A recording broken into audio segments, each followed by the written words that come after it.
Alien Earth Episode 3 is out.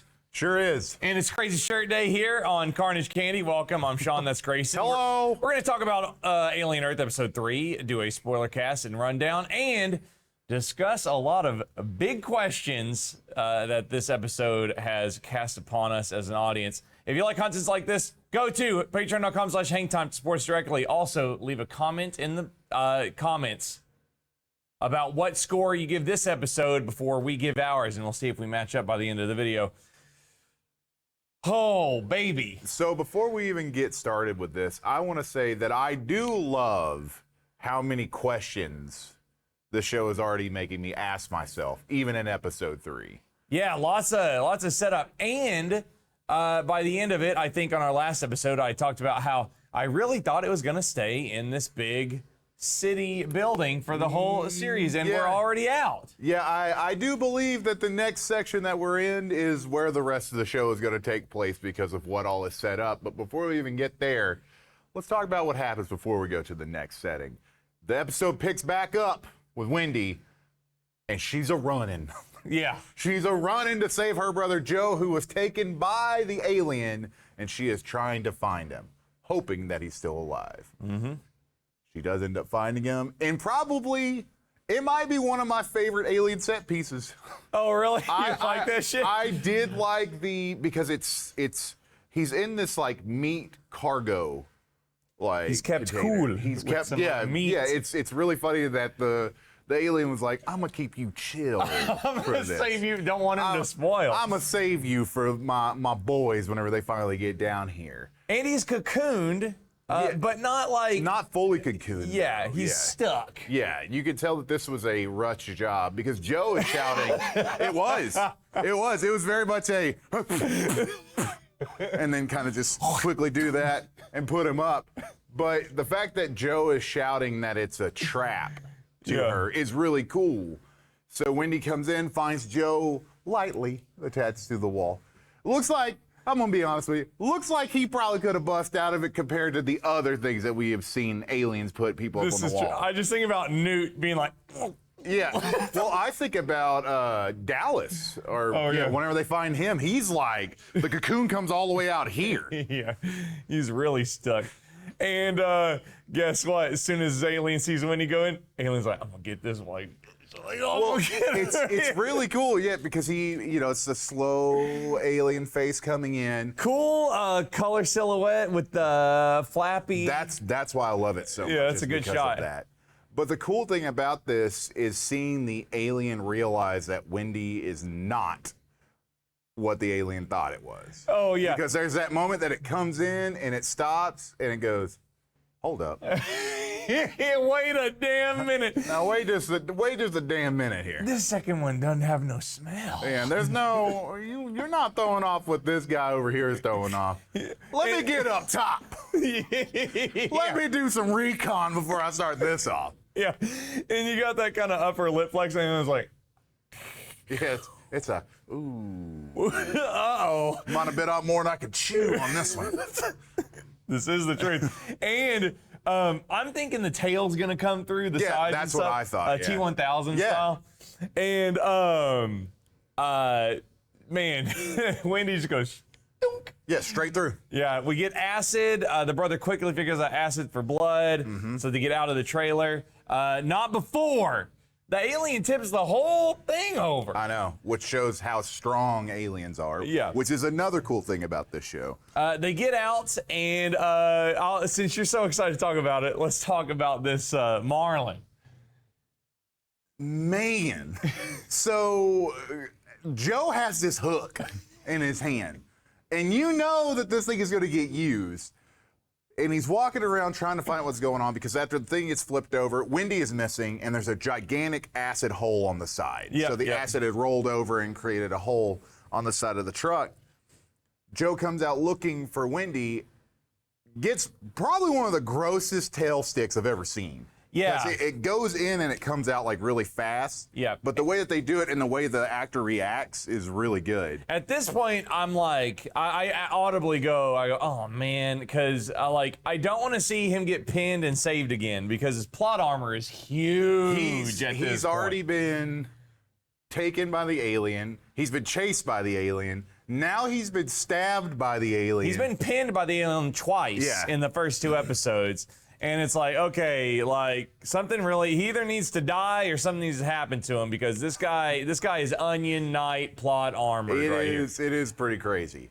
But the alien's little inside alien comes out and is about to bow him until Wendy uses the hook and grabs onto that little daddy.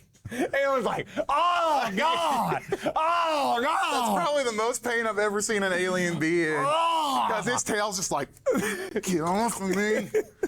And Joe gets right back up. I guess that adrenaline's kicking in because he's good to go now. Yeah. But Wendy and Joe are trying to put this alien in I think it's an elevator or... Yeah, some kind of hold. I think that her intention is to smash the alien with the door. That's what I thought. Because she's trying to hold it under. Joe closes the door. Alien yoinks Wendy in and gets out of there. And we see a lot of bashing on the door and stuff. And it's like, man, that alien must be heavy. Yeah. Something gets thrown around in there. Joe opens up that door. Alien's head is off. Yeah, it is gone. Which surprisingly, there wasn't like a hole like forming under it because of all the acid that if it was concrete, that would not be the issue, right? True. Yep. Didn't think about that part. Yeah. But Wendy is standing there. She turns to look at Joe.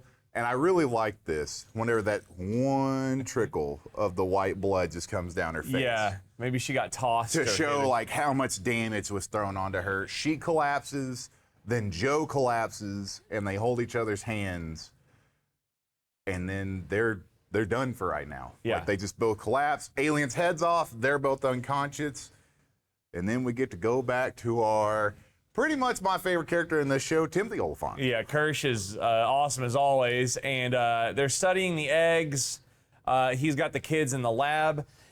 And this is where the questions start. And they start really heavy. We've got, let's see, what's our redheaded prodigy named? Who the eyeball had sucked onto in episode 1. But we don't know Nibs, thank you. Yeah. The eyeball hit her in the face, but she got it off. And later in the episode, she's doing even more introspection and like pokes herself in the eye really hard. Which is really cool. And she starts to like ask questions about why could we not keep our names? And she's asking questions about why are they the Lost Boys and like what is that kind of classic. I'm not a boy. Yeah. Exactly. This kind of classic AI, like what is my identity here? Yeah. And it is like, okay, is this about, did something happen with that eye being? Did some juice get in her eye and infect her circuits or something? Why is she questioning after this? And she's constantly touching her face and like feeling it. So this also could just be some sideline plot of what happens as a side effect of a human psyche inside of a robot body, right? But that's a big question that starts. We get Slightly and Smee in the cargo hold with the eggs still. Yeah. And then Timothy Olyphant is with the others, and they're kind of bagging and tagging all the specimens. Yeah, you get a really cool scene with Slightly and Smee with Morrow. And this gets really interesting because this is when Morrow figures out something's not right with what's going on. So Morrow shows up and sees Slightly and Smee and pulls a gun on him. And then he realizes that they aren't acting like the adults that they look like. He actually says, y'all are acting like kids. Yeah, and I gotta say, Jonathan Ajayi, who plays Smee, he does such a great job with child mannerisms. He does. Better than the rest of the cast. Maybe he's like, I need to go back and watch and see if he was like a younger kid, right? But Morrow is downloading the flight logs, specimen data, and everything off of the ship. Which is also a really cool looking scene because he has these 2 tubes that he puts on his head. They just magnetize and the lights are shooting up into him. It looks really cool. He, at the end, after the download, or the download is complete onto what we're assuming is a cybernetic implant that he has in his brain, right? He's got a USB drive up there. He pulls once he's done, he pulls some kind of tab off of his bionic thumbnail. Did that mess with you at all? No. Okay, I didn't know if that would be like a thumbnail.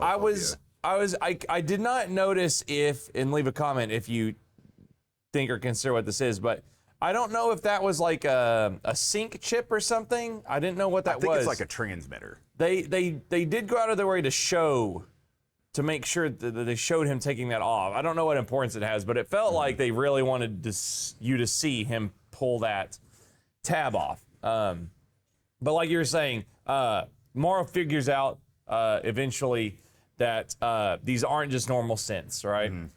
And let's just kind of continue with Morrow's arc while we're on this. So Morrow gets the log data, and Kirsch shows up. Yeah, he does. And the hybrids, the prodigies, have basically said that they have parents, and that's the big deal with Morrow, right? He's like, how do you have parents if you're synths? And then he questions if Kirsch is the parent. And I thought we were about to get a big fight showdown right here. I did too, but I like that we didn't. Not yet. Because Kirsch is so cold in every way, and he's so matter of fact that it makes the scene even cooler that he doesn't fight, and he's sitting there just walking straight up to him, hands by his side, does not care. Yep. Because it goes back to that, you show no fear. You're not human anymore. Also, his protocol is to probably protect corporate assets as well, right? 100%. So Morrow jumps out, and we get Morrow, and Morrow kind of puts a riddle on slightly. He says, when does a machine stop being a machine, right? Which is ultimately it's always the secondary question besides will they live in an alien film, right? So before we get to that, I did want to bring up, I did think it was really cool that they dove more into the eggs and how the eggs don't react to the synths. But when Morrow walks by, since he's a cyborg, they do react because he still has that human heat signature, I guess is what they're going just like Joe in the Exactly, which is really cool to me. We have, this episode does go out of way to make sure that you know that Morrow is part human, right? Yes. And that the aliens are not going to attack synthetic organisms. We get to this part with Morrow later in the episode. I just want to talk about other stuff after we do this. But Morrow finally gets the logs, and he calls Yutani. Yep. And it's not the Yutani he thinks it's going to be. Yeah, he says, like, your voice sounds different. Yes, and it's like, that's my mom you're thinking it's going to be. And we then it really hits home that Yutani says you need to come in. Yeah. And it's like, okay, cool. They're going to kill this guy and take his log data and then get their specimens back. And Boy Cavalier and Prodigy have abducted the specimens, basically. So Morrow wants them back. And Yutani is like, Morrow and Yutani talk about how he's been gone 65 years. And I love this line where he says, this is my life's work. Yep. And it's like, while he hasn't been technically working on it for 65 years, he's sacrificed 65 years of everyone around him to do this mission, right? And he talks about how his kids are gone, or his kids are grown and probably dead, and his friends are all gone. And he's like, I'm gonna find them for you, whether you want me to or not, because I don't have anything. This is all I have. Yes. And for me, it's like, okay, and again, once you start Fargo, I'm sure, Morrow is so good because he's very much like a Fargo villain. Just like, The cool thing is with Morrow, though, is, he's on the rocky side, but there is a part of me that thinks, what if he's not the biggest villain of this? Yeah. And that's what's so cool about Morrow's character is I keep going back and forth with him. Yeah. Because it's how much of it is his human side and how much of it is his, his cyborg side. What I love, what I like about Morrow is I feel like he's half mission protocol because he's cybernetically told to do it. Yeah. Everything else is like human. And I think that what you're right in that, like, this introduction of, hey, this is the only conscious human choice that I have to do right now is to do the mission because the human parts of me have sacrificed everything they are to do this. So Morrow is an awesome character. I can't wait to see how he flourishes out because he taps in to talk to Slightly in his dorm. We don't know how. Or I'm pretty sure it's that little thing he put in his neck. Okay. I'm pretty sure that's a little transmitter that he put into his neck so that he could talk to him. Also, probably a tracking device. Yes. And yeah, maybe he's just hearing. I wasn't sure if he was like tapping into some speakers in the room or something, but he's kind of got Slightly on the hook, and this is undoubtedly how Mara will be able to tie in and eventually show up and probably cause all hell to break loose. Yes. So, more questions. A lot of them, and they're not annoying questions, which is what I like about this show so far, is all the questions that they want you to ask are super interesting and make the story even better so far for me. Well, I was saying more questions like we're about to get to some more questions. Oh, yeah, that too. We have Timothy Oliphant about to bust open this face hugger. Another cool scene. We do confirm once again that the face hugger, it's a triple affirmation that it's going to react to biosignatures. Boy Cavalier approaches the egg, and I was like, oh man, this early? I want this guy to be a jerk some more before he gets face hugged. Timothy Oliphant, Kirsch has him step away. Well, that's the only time, I don't know if you picked up on this, he actually has an emotion whenever he sees Boy Cavalier walk up, like are you stupid? Yeah. It was really weird to see somebody who's so like stone cold just be like, what are you doing? Yeah. Like, get away from that. And Boy Cavalier, we're going to take these, use them. Wayland Yutani spent the money. Yeah, and might now as well. We'll take advantage of it. We get a really cool dissection scene. He cuts into the harder shell of the egg. There's like a membrane lining. He sees a face hugger in there. And he just wrangles this thing down with his android Which is string. awesome. He just pins it down, shocks it to death, and Kirsch takes out. We get our first sight of the actual embryo. Which I thought was really cool, because I always wanted to know what that looked like. Yeah, it's not just a little ball. Yeah. It actually, it was a lot like the... it's like the faculty. Yeah, exactly. And we get to see what is actually laid inside of people from the esophagus of the facehugger. We get that. We set that to the side. At the same time they're doing the extraction of the facehugger, they're taking a lung out of Joe. Yeah. And they put this lung in an incubator. And while this is all happening, and while it's all going down, Wendy is freaking out. Yeah, she's back up and she's hearing screams from the facehugger happening, which is really crazy. So, here's what I think, Grayson. Wendy got alien DNA in that body. Oh, you think? That'd be so. interesting. Because, you know who else could feel alien pain? Who? Ripley. That's true. In Alien Resurrection. That's true, Ripley could. She could feel hive mind pain and sure could, emotive signatures because she was cloned and hybrided with alien DNA. You know what else Ripley could do in Resurrection? Throw a basketball behind her and sink it. You know what else she could do? She cut her hand open grossly on rusty metal and short circuit That's what I'm electric. talking about. But I think that Wendy is extra special, not only because of supercomputer, but I think that somehow, some way, she's got the black goo. So you think that somebody at Prophecy knew about aliens already and was able to put that into her? I think so.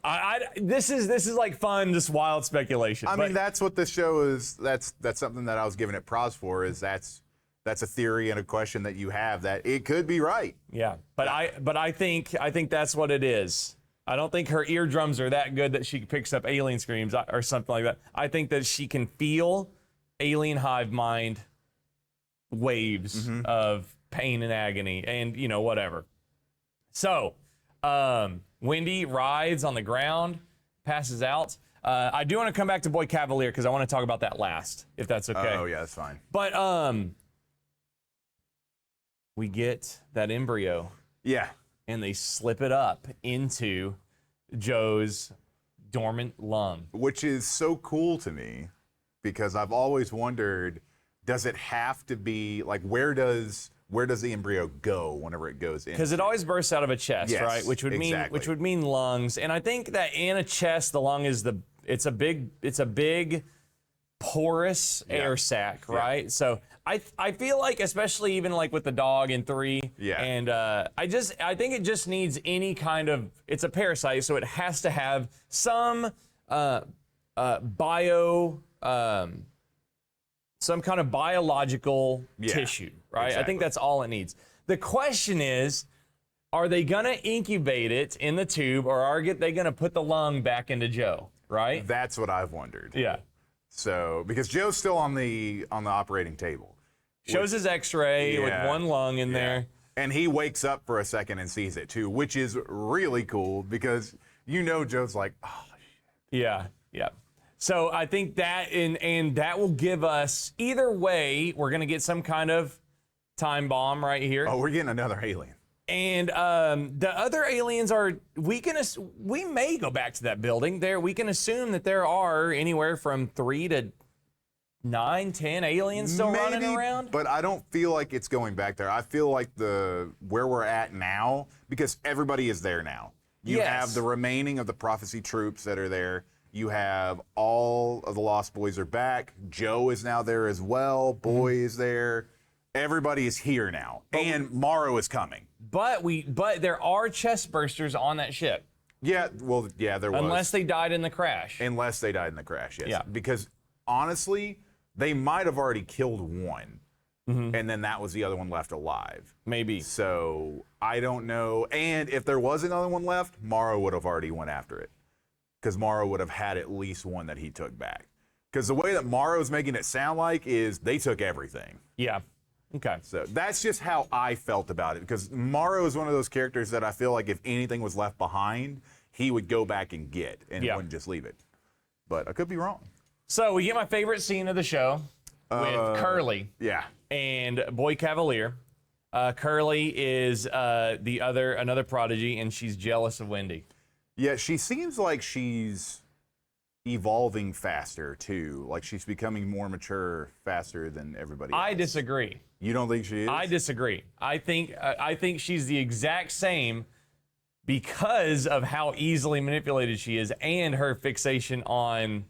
I mean, she may have like some kind of sentient consciousness of like her computing power. You are right in that, but her maturity levels, I think, are exactly the same as a kid. I'm not talking about maturity. I'm talking about she's learning that she can do stuff faster than the others. Yeah, her brain might be fusing with her computer more. Yes. But Curly approaches Boy Cavalier. Curly is ambitious, right? And that is something that is not childlike and also not synthetic, right? Ambition is like a very human exclusive emotion. It's what Boy wanted from a conversation earlier. Exactly. Boy wanted interesting conversations.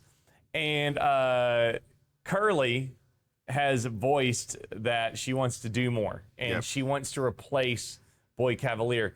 And ultimately, that's what Boy Cavalier's mission is, right? To be replaced or transitioned into an all-immortal race. And Curly is his first hint that this could be possible, and he wants this interesting conversation. Also, hear me out. Strange attraction and predatory like fascination with Curly. What if Boy Cavalier, that is some weird what's that Emma Stone movie, Pretty Things? Pretty Dangerous, or I don't know. Yeah. Where it's like, okay, is this going to be some weird anime stuff where Boy Cavalier tries to get with a kid in a grown-up body? I don't see that with Boy. I see it more of being able to manipulate it easily and have Curly do whatever he wants. Yes. That's what I saw it as, but I'm not ruling out that what you're saying might happen. Because that would villainize Boy Cavalier even worse. More, yeah. But a weird, like, and if she is like the only interesting thing, it's like, I just had this fascination with like Boy Cavalier making a move on Curly, and then Curly like karate chopping him. Like that's how he. Yeah. I keep fantasizing about how Boy Cavalier is gonna get his. Boy is probably gonna die to an alien. Yeah, that is I hope it's one of the newer aliens. I hope it's the little bitty eyeball gets on him. That's what I'm hoping. But I think Boy Cavalier and Curly's like conversations and like how Curly may manipulate the master, right? And how Boy Cavalier's fascination with good conversation will evolve over the course of the show. But we only have 5 episodes left. It's going really fast. It is going very fast. I did want to bring this up just to see if you're hoping like I am. Are you hoping that sergeant guy for Prophecy, the one that always has the cigar in, are you hoping he's going to be like an Apone character? I doubt it. I'm pretty sure he's just going to get smoked immediately. Yeah, I don't think the show has room for characters like that, especially with how it's going. Especially because we have Morrow's web expanding, but they're still there. Yeah. So it to me it means they're gonna have something happen with them. Yeah, something. I feel like the Prodigy facility is where the I big keep saying Prophecy, it's Prodigy. Yeah, I feel like the Prodigy facility is where the big outbreak happens, where they have to quarantine control and all that. Everything's here. Yeah. So they roll in 4 facehugger eggs, I think is what it was. I think it was 2 sets, the 2. So you have those that are there. One's already been taken out. Yeah. So. But there's a lot of bugs, right? Oh, there's a lot of other stuff that could. That flying one's still there. Yeah. And there's like a weird crab spider in there, Yeah, too. there was something in the back tubes behind them in the science facility as well. So there's a lot more than what they've shown so far, which is cool. This is what I love about this show is all the different aliens in this. Yeah, but my big hope more than anything is Kirsch versus Morrow showdown. I don't know. I'm still on the fence of what's going to happen with Kirsch. Is Kirsch going to be evil? Is Kirsch going to be the one that gets them all out? I don't know. And that's why I love that character. Yeah, Kirsch is awesome. Because you don't know. Because he's just straight down the middle. Like, you don't know. He's interested because it's scientific right now, and he loves doing all this stuff, but how far is that going to go before even he as a robot has had enough? I think also when Morrow asks if he's the parent, Kirsch is like,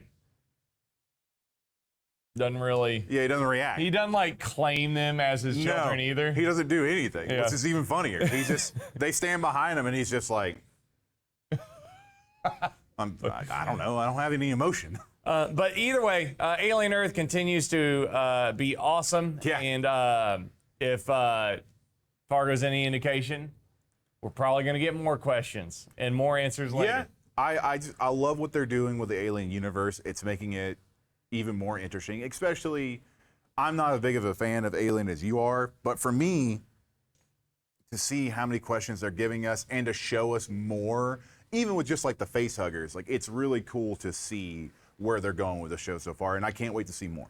Yep. All right, if you enjoyed this, make sure and like and subscribe to Carnage Candy right here. We're going to be doing weekly coverage of Alien Earth. Yep. We also have a review going up soon of the Hell House. No. Lineage. Our Hell House comes out later this week. Yeah, so stay tuned for that, and you can go check out our thoughts on Friday the 13th, Sweet Revenge, one of the biggest travesties ever. A lot of mad comments about that one. Yeah, that's kind of weird. You guys go enjoy and have an awesome day. Goodbye, everybody.